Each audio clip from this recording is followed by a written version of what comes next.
How many times have you found yourself in a sticky situation? You're running into an ex at a bad time. You send an ugly email to the wrong person. Well, here to help you dig out of those embarrassing jams is Nicole Beland. She's executive editor of Cosmopolitan magazine. Great to have you back with us. Hi. And these are all situations we can relate to. We mentioned the email one. Nowadays, it feels, no matter how careful you are, every now and then you might send an email to the wrong person. How do you deal with it? And I understand how it happens, because you're writing an email about someone and maybe you're saying, oh, Carol this and Carol that, and you're complaining, and then you go to put in the send field and the first name in your mind is Carol's, and you type it in and you hit send. But so the other day I actually saw a friend do this, where he said, oh, I bumped into so-and-so last night. She looked great, but she's kind of a nut job. Oh, and then he sent it to the person he was talking about. But he did the right thing in response. He immediately picked up the phone and called her and said, I just sent you an email by accident and you are not gonna like what it says. Can we please talk about it? And I think the more that you do to apologize and to show that you really regret it, the more likely they're going to forgive you and move past it. And that's a much better move than, a lot of people at work will get an email and then they immediately get the recall. So-and-so would like to recall this email, and it doesn't work because you already have seen it. It's too late. The damage is done. You have to be personal. Make the phone call, or even if you can, if it's a friend or family member, ask if you can meet up in person so you can talk about it. And hey, you could even use it as a problem-solving opportunity. I like it. Like, hey, I'm kind of glad I got this off my chest. Now maybe we can talk about it. Now I'll call you a nut job to your face, Carol. No. Poor Carol. Moving on next, a friend borrows money and doesn't pay you back. Yeah, if it's just $10 or $20 and you can find it within yourself to change your thinking and say, you know what? It was a gift.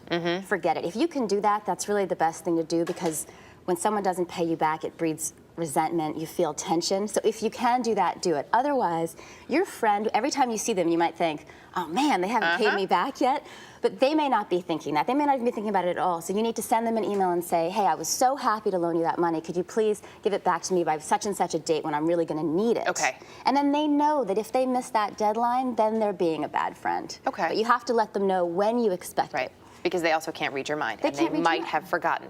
What if something happens, like just over your shoulder here, we have a shirt with deodorant on it? Yes. Happens to me like 3 times a week.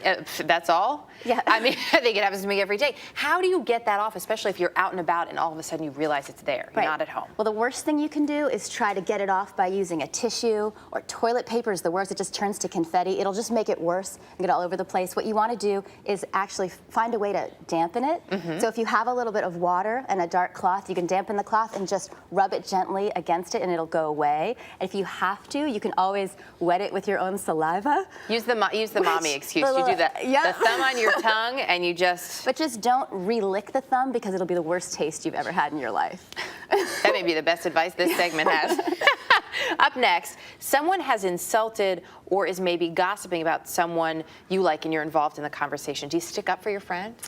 So many of us don't, because it's easier to be diplomatic and not say anything. But really, if you want to be a good friend, you should say something. And a wonderful way to handle it is to say, oh no, I think you got the wrong impression about that person. Maybe they acted out of character, or maybe it was a bad situation, because they're really not like that at all. Because that way you're helping the person who said something nasty about them to save face by saying, maybe they did do something nasty in a rare moment, but that overall they're a really good person. I mean, it's kind of spineless, to just let somebody say something nasty about a friend. So you should defend them. And when you say it that way, you're helping both parties, the one who's doing the gossiping and the person who's being talked about. Yes, exactly. I like it. It's like you get double karma for the day.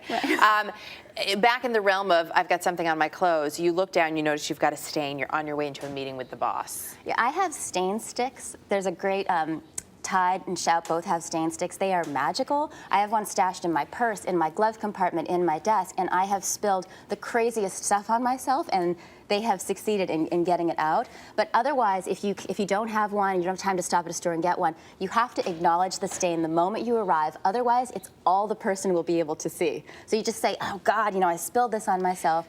And it can even seem charming. It can seem charming. A great icebreaker. Yeah, exactly. It's not the worst thing in the world. Nobody loves perfect people. I mean, if you have a flaw, you just say it.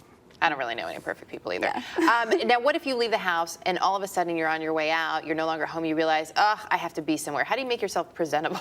Like if you have no makeup on, Yes. like at the bottom of every woman at the bottom of her purse, she probably has a lipstick rolling around. And as long as you have a lipstick, you can freshen up your face. Brush off the crumbs. Yeah, exactly. Just like pick the hairs off of it, and lick your thumb. So you use the lipstick, just put on a little bit more lipstick maybe than you normally would, so that will draw the eye and really brighten up your face. And you can also just take a little bit of lipstick, rub it into the apples of your cheeks, and if you have a minute to park a little bit further away from the entrance of the building, or maybe take the stairs instead of the elevator, if you just exercise for a couple of minutes, you'll get some great color in your face. So just run a little bit or walk very briskly and you'll be flushed. Or just take the stairs. You get this really pretty flush. Your skin glows. It really I never makes you thought look about nice. that. And maybe you'll burn 2 calories in Sure. that. I like it. 2.5 if you're lucky. Nicole, always good to have you with us. Thanks. Thank you.